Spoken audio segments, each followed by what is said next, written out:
நீ சிந்திய ரத்தத்தை ஜீரணித்தே பல சொந்தம் வளர்ந்ததம்மா. நீ சிந்திய ரத்தத்தை ஜீரணித்தே பல சொந்தம் வளர்ந்ததம்மா. அந்த சொந்தத்தை சிந்திக்கும் நேரத்திலே சொந்த ரத்தமும் சிந்துதம்மா. உந்தன் சித்தம் தளர்ந்ததம்மா. அந்த சொந்தத்தை சிந்திக்கும் நேரத்திலே சொந்த ரத்தமும் சிந்துதம்மா. உந்தன் சித்தம் தளர்ந்ததம்மா.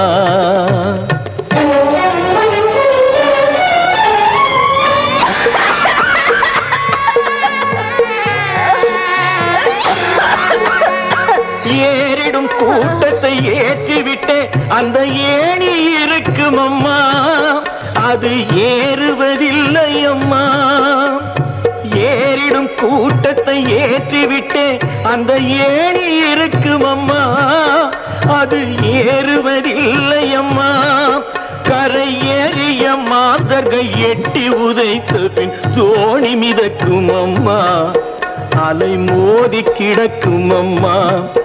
கரை ஏறிய மாதர்கள் எட்டி உதைத்த பின் தோணி மிதக்கும் அம்மா.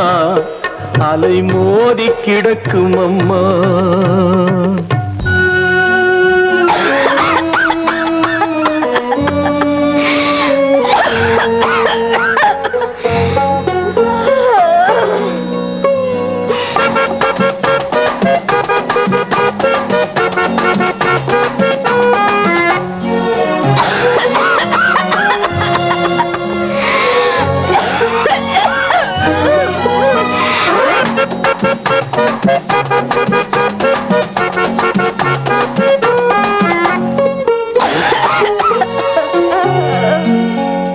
உழுதிட்ட மாடுதன் உடல் நலம் கெட்டாலும் ஏறும் கலப்பையும் தேடுமாம்.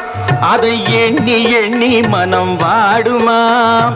உழுதிட்ட மாடுதன் உடல் நலம் கெட்டாலும் ஏறும் கலப்பையும் தேடுமாம். அதை எண்ணி எண்ணி மனம் வாடுமாம். தீனி உண்டு உண்டு தினம் பழகிய மாடுகள் போரிலே ஏறியும் மேயுமாம்.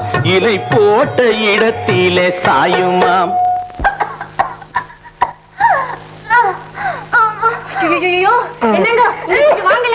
என்ன சமாச்சாரம்? எனக்கு இந்த வீட்டுக்குள்ள இருக்கவே பயமா இருக்கு. ஏன்னா உங்க அக்கா இரும்புற சத்தம் இந்த ஊரே அதிருது. அதுலயும் ராத்திரி வேளையில நிசப்தமான நேரத்துல அங்க லொக்கோ லொக்கோ நிரும்புறது பீரங்கி வெடிக்கிற மாதிரி என் காது ஜவ்வே கிழிஞ்சிடும் போல இருக்கு. இப்படி இரும்பி இரும்பி கண்ட இடத்துல ரத்தத்தை கக்கி வைக்கிறாங்களே. அது மேல உட்கார எறும்பு உங்க மேல உட்கார்ந்தா என்ன, என் மேல உட்கார்ந்தா என்ன, ரெண்டு பேருக்குமே வியாதி வந்துடுமே. சரி, ஏதோ வரக்கூடாத வியாதி வந்துருச்சு. அதுக்கு நாம என்ன பண்றது? நாம ஒண்ணும் பண்ண முடியாது. அந்த அம்மா தான் பண்ணிக்கணும். எப்படி? இப்படி வீட்டுக்குள்ள எல்லா இடத்துலயும் கிடந்து உழப்பாம யாரும் நடமாடாத ஒதுப்புறமான இடமா பாத்துக்கிட்டு அவங்க ஒதுங்கி இருக்கணும். இல்ல அவங்க நடமாடுற இந்த வீட்டுல இருந்து நாம வெளியே போயிடணும். நாம ஏன் வெளியே போகணும்? நீ நினைக்கிற மாதிரி அக்காவுக்கே ஒரு வழி பண்ணிடுறேன். எப்படி பண்ற பாரு. அக்கா அக்கா, உனக்குதான் உடம்பு சரியில்லையே, ஏன் இப்படி சதா அங்கே இங்கே அலைஞ்சு உடம்பு அலட்டிக்கிற? என்னை என்னப்பா பண்ண? நீ ஒண்ணும் பண்ண வேண்டாம். நீ பயங்கரமா இரும்புறத பாத்துட்டு உனக்கு திடீர்னு ஏதாவது ஆயிடுமோன்னு பிரேமா ரொம்ப பயப்படுறான். நீ பேசாம ஒரு இடத்துல உட்காரு. நீ இருக்கிற இடத்துக்கு வேலை வேலைக்கு சாப்பாட நாங்க அனுப்பிச்சிடுறோம்.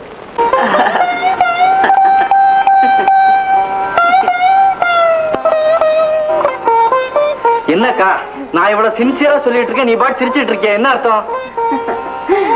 அதுக்கு இல்லப்பா, இத்தனை காலம் நீங்க அத்தனை பேரும் இருந்த இடத்துக்கு நான் ஒருத்தி சாப்பாடு அனுப்பிச்சிட்டு இருந்தேன். இப்போ நான் ஒருத்தி இருக்கிற இடத்துக்கு நீங்க அத்தனை பேரும் சாப்பாடு அனுப்புறேன்னு சொல்றீங்களே, இதுக்கெல்லாம் கொடுத்து வைக்காம நடக்குமா? சரிப்பா, நீ சொன்ன மாதிரியே அப்பா இருக்கிற அந்த திண்ணையிலேயே ஏதாவது ஒரு இடத்துல இருந்துக்க. அக்கா, திண்ணை வரைக்கும் போறேன்னுட்ட, அதுக்கு பக்கத்துல தானே அந்த அந்த அந்த அறை இருக்குது. நிம்மதியா தனியா இருக்கலாமே. அந்த வாயா இப்படி வா. ஏயா, அந்த நாய் இருந்த ரூம்லயா என்ன இருக்க சொல்ற? நாய் தான் இப்ப இல்லையாக்கா? ஆமா, இல்லையே. ನಾಯತ್ತ ಇರ್ತಿದ್ದೇನೆ ಇರ್ತಿದ್ದೇನೆ.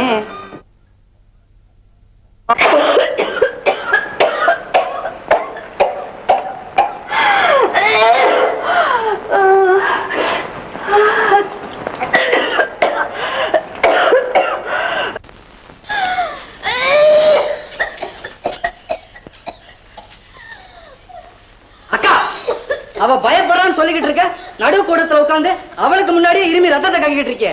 அறிவு இருக்கா அவனுக்கு? எழுந்திருச்சு வெளியே போ. காலும் கையும் உடல் தானும் உள்ளவரை காலத்தை வெல்லும் அம்மா, விதி காலத்தை வெல்லும் அம்மா. காலும் கையும் உடல் தானும் உள்ளவரை காலத்தை வெல்லும் அம்மா, விதி காலத்தை வெல்லும் அம்மா. உடல் நோயும் பாயும் என்று சாயும் போது வந்த பாசமும் செல்லும் அம்மா, பிறந்த பாசமும் தள்ளும் அம்மா. உடல் நோயும் பாயும் என்று சாயும் போது வந்த பாசமும் செல்லும் அம்மா, பிறந்த பாசமும் தள்ளும் அம்மா.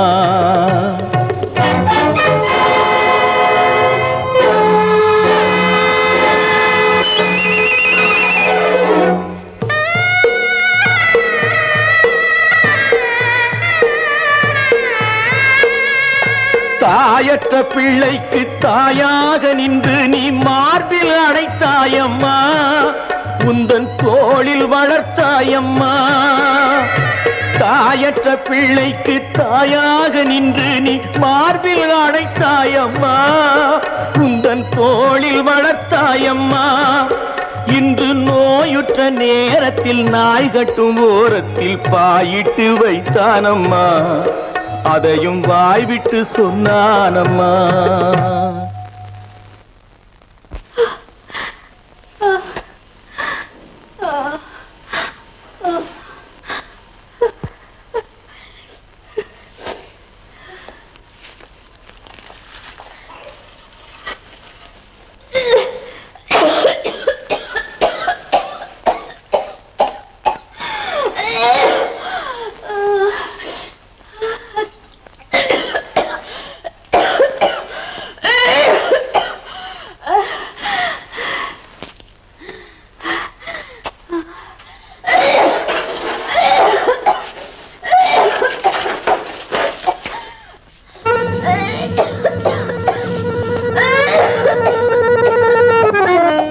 பிரேமா, காப்பிய சாப்பிட்டு படி.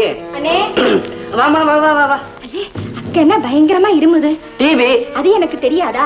டிவி வியாதி வந்தவங்கள உலகத்தில் இல்ல. இவ்வளவு சீக்கிரம் ஆளே உருமாறி போயிடுச்சே. அவ்வளவு சீக்கிரம் வியாதி முத்தி போச்சுன்னு அர்த்தம். இது கைவிட்ட கேஸ் தான், எந்த நிமிஷத்துலயும் எதுவும் ஆயிடும். என்னங்க, நீங்க 3 பேரும் கையெழுத்து போட்டாதான் இந்த வீட்டை விற்க முடியும் சொன்னீங்களே, இதோ உங்க தங்கச்சியும் வந்திருக்கு. இப்பவே பேசி அது எப்படி செய்யணுமோ அப்படி செஞ்சுக்கீங்களே. ஆமாண்ணே, அந்த சனியை ஊரை சுத்தி எக்கச்சக்கமா கடனை வேற வாங்கி வச்சிருக்கு. அது என்ன எவ்வளவுங்கிறதையாவது நாம தெரிஞ்சுக்க வேண்டாமா? அறிவு இருக்கா அவனுக்கு? தெரிஞ்சுக்கிட்டு என்ன பண்றது? அப்படின்னா கடனை எங்க இருந்து கொடுக்கறது? என்னங்க, ஒரு நிமிஷம் இப்படி வாங்க. வரேன்.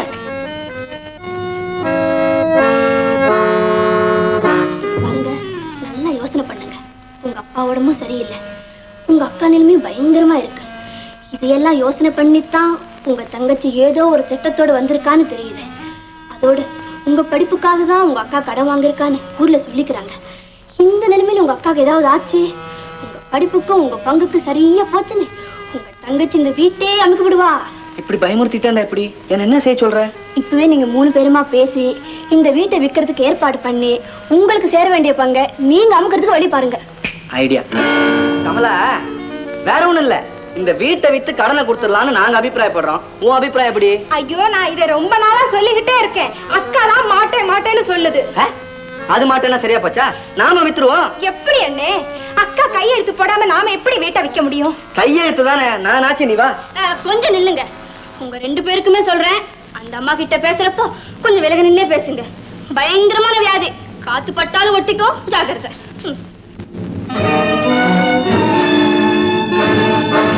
அக்கா வாம்மா, உனக்குதான் உடம்புக்கு முடியலையே, அங்கேயே உட்காரு. சரிம்மா. ஏக்கா நிக்கிறேன், உட்காரேன். இருக்கட்டும் இருக்கட்டும். ஏம்மா நீ வந்தது உன் தலை தீபாவளி விஷயமாத்தானே? நீ இப்படி இருக்கிறப்போ எனக்கு தலையாவது தீபாவளியாவது அதை விடுக்கா. இந்த பாரு, இந்த பாழும் பய ஊரு ஒண்ணுன்னா 10ன்னு பேசிக்குது. என்ன அது? நீ என்னமோ இந்த வீடே முழுகி போற அளவுக்கு ஊரை சுத்தி கடை வாங்கி போட்டியா? இனிமே நம்ம குடும்பமே தலையெடுக்க முடியாதான், அப்படி இப்படின்னு என்னென்னமோ பேசிக்கிறாங்க. அப்படியெல்லாம் ஒண்ணுமில்லம்மா. தம்பி படிப்புக்காக அப்பப்ப கொஞ்சம் கொஞ்சமா வாங்கியிருக்கேன். கொஞ்சம் கொஞ்சம்னா மொத்தமா எவ்வளவு இருக்குங்க? ஒரு 3000 இருக்கலாமா? கேட்டியானே? என்னமோ அவன் சொன்னா இவன் சொன்னா சொன்னியே 3000 தானா? பின்ன என்னங்க 3000 தானே. யாரோ நல்ல விலைக்கு வீட்டை கேட்டாங்கன்னு சொன்னீங்களே, அவங்க கிட்டே வீட்டை வித்துடுங்க, கடனும் தீர்த்துடுங்க. மீத உள்ளதை எப்படி எப்படி செஞ்சுக்கணுமோ அப்படி செஞ்சுக்கங்க. இந்த யோஜனை எப்படி இருக்குக்கா? அறிவு இருக்கா உனக்கு? அக்கா எந்த நிலைமையில இருக்காங்க? இப்ப போய் இதெல்லாம் கேட்டுட்டு இருக்கிய? வீட்டை விற்காம கடனை எப்படி அடைக்கிறது? ஒரு நல்ல வைத்தியரை வச்சு அக்காவுக்கு எப்படி வைத்தியம் பாக்குறது? தம்பி, எனக்கு எதுக்கு இப்ப வைத்தியம்? அப்பா உயிரோடு இருக்கிற வரைக்கும் இந்த வீட்டை விற்க வேண்டான்னு நான் நினைக்கிறேன். கரெக்ட், நீ நினைக்கிறது எனக்கு புரியுது. நாளைக்கே ஃபர்ஸ்ட் கிளாஸா ஒரு வீடு வாடகைக்கு பாத்துறேன். முடியாதப்பா. ஏன் முடியாது? பாரா ராஜா, அப்பா பாதி பணமா கிடைக்கிறாரு, நானும் நடைப்பிணம் ஆயிட்டு.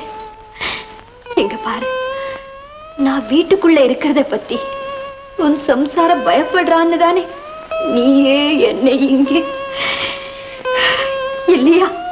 அப்படி இருக்கும்போது அறியாதவங்க புரியாதவங்க இந்த 2 சீக்காளிகளுக்கு எப்படியப்பா வீட்டை கொடுப்பாங்க? என்னக்கா சதா சீக்காளிங்களை பத்தியே கவலைப்படுறீங்க? ஊரை சுத்தி கடனை வாங்கிவிட்ட, நாளைக்கே எல்லா கடன்காரங்களும் ஒண்ணு சேர்ந்து வீட்டை ஏலத்துல விட்டுட்டா நாங்க என்ன நடுத்தெருல நிக்கிறது? உங்களுக்கு என்ன, நோயாளிங்கிற முறையில ஆஸ்பத்திரியிலாவது இடத்த கொடுப்பான், எங்களுக்கு எங்க எவன் கொடுப்பான்? அதெல்லாம் முடியாது. இன்னைக்கு வீட்டை வித்துதான் தீரணும். நான் சொல்றதை கொஞ்சம் கேளு. என்ன தச்சு? நான் எல்லா நன்மைக்கா சொல்லிட்டு இருக்கேன், நீ உன்னை பத்தியே கவலைப்படுறிய? என்ன பத்தி?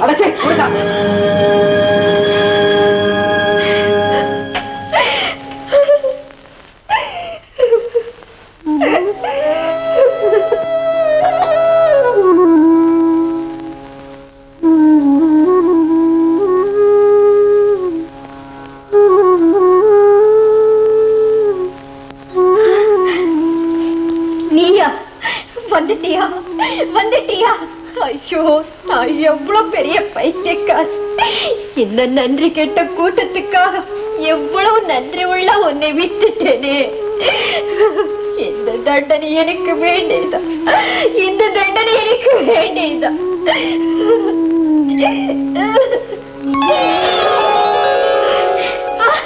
வந்துட்டீங்களா? வந்துட்டீங்களா? வந்துட்டீங்களா? ஐயோ, வேண்டாம் வேண்டாம், என்கிட்ட வராதீங்க, என்கிட்ட வராதீங்க, வராதீங்க வராதீங்க, கிட்ட நெருங்காதீங்க, அங்கே இருங்க. அவங்க மேல கோவமா? ஐயோ, எனக்கு உங்க மேல கோவம் வருமா? உங்களை வாரி அணைச்சி 1000 முத்தங்கள் கொடுக்கணும்னு என் உள்ளம் துடியா துடிக்குதே. தாயாகும் பாக்கியத்தை தெய்வம் எனக்கு கொடுக்கல. ஆனா ஒரு தாய்க்கு குழந்தைங்க இடத்துல கிடைக்கிற அத்தனை இன்பத்தையும் நீங்க அள்ளி அள்ளி கொடுத்திருக்கீங்களே, உங்க மேலையா நான் கோச்சுக்குவேன்? இல்லம்மா, இல்ல. உங்க சித்திக்கு டிபி வியாதி வந்துடுச்சா? என் மூச்சு உங்க மேல பட்டாலும் உங்களுக்கு அந்த வியாதி வந்துடும். அதுக்கு பயந்துதான் உங்களை கிட்ட வர வேண்டான்னு சொல்றேம்மா, புரியுதா? ஆமா, உங்களுக்கு யார் சொல்லி நீங்க இங்க வந்தீங்க? உங்களுக்கு டிபி வியாதி வந்து ரத்தமா கக்குறீங்கன்னு ஸ்கூல்ல டீச்சர்லாம் சொல்லிக்கிட்டு இருந்தாங்க. அது கேட்டுட்டு இங்க வந்தோம் சித்தி. அதை கேட்டு வந்தீங்களா?